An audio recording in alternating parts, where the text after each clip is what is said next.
పద్మవిభూషణ్ రామోజీరావు గారు చనిపోవడం నాకు చాలా బాధ ఉంది. అసలు కింది స్థాయి నుంచి వచ్చి పాల బిజినెస్ చేస్తూ,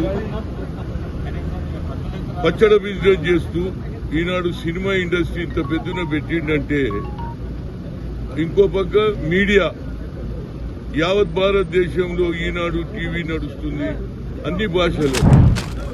మొట్టమొదలు ఏముండే, నేను యువజన కాంగ్రెస్ లో ఉన్నప్పుడు ఏది ఆంధ్ర పత్రిక, లేకుంటే ఆంధ్రప్రభ, ఆంధ్రజ్యోతి. ఆ తర్వాత ప్రతి ఇంటి దగ్గర కూడా 6 గంటలకే ఈనాడు వచ్చింది. దాంతో గుర్తింపు వచ్చింది. ప్రజలకు ఎక్కడ అన్యాయం జరుగుతుంటే దాన్ని ప్రజలకు చెప్పి, ప్రభుత్వానికి చెప్పి ప్రజలకు న్యాయం చేసిన వ్యక్తి. కానీ ఒక బాధ నాకున్నది, ఆయన మార్గదర్శి చిట్ ఫండ్ పెడితే ఆ రోజులలో ఎన్టీ రామారావు కూడా పబ్లిసిటీ ఇచ్చాడు, రాజశేఖర రెడ్డి కూడా ఇచ్చారు.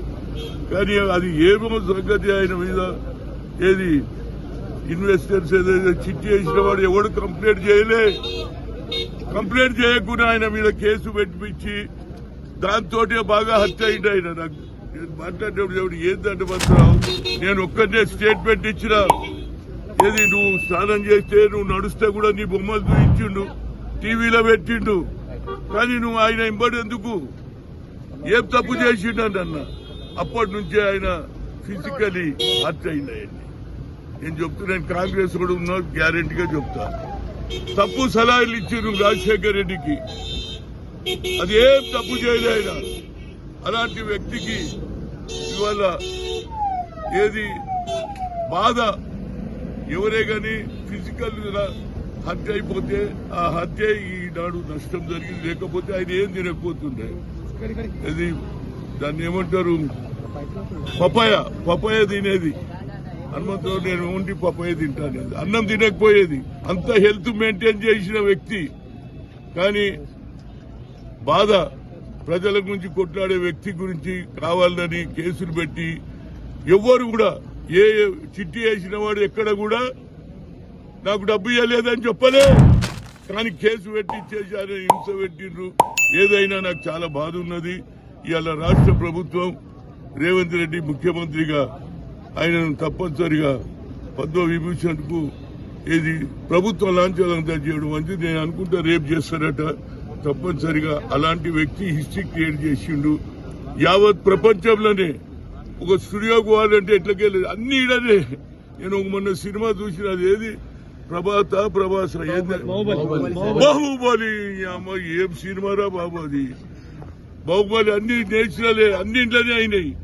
కొండలు విండలు ఏంది. ఇలాంటి ఆలోచన కలిగిన వ్యక్తి నేనైతే ఉండలే. జీవితాంతం ఈ ప్రపంచం ఉన్నంత కాలం కేవలం తెలంగాణ ఆంధ్ర కాదు, యావత్ ప్రపంచంలో అమెరికా, లండన్ లో కూడా రామోజీరావు ఫేమస్.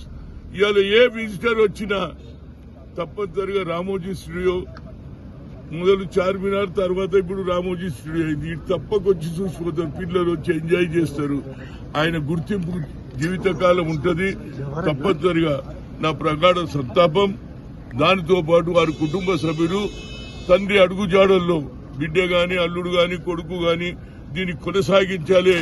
కొందరు చనిపోయిన తర్వాత కొంత విడిపోతారు. ఎవరు విడిపోతున్నా బాబు, మీరు విడిపోతే ప్రజల్లో ఏది చూడడానికి వచ్చిన వాళ్ళు కూడా బాధపడతారు. ఈ స్టూడియో ఇట్లనే నడవాలి, జనం ఇట్లనే వస్తుండాలి. రామోజీరావు గారు చనిపోలేదు, బతికే ఉన్నట్టు ఉండాలనేది నా ఉద్దేశం. Thank you. రేపు జరిగే ఏది ఆయన ఫిబ్రవరి కూడా నేను తప్పనిసరిగా వస్తా. నేను యువజన కాంగ్రెస్ ఉన్నప్పుడు చాలా ఎంకరేజ్ చేశాడు.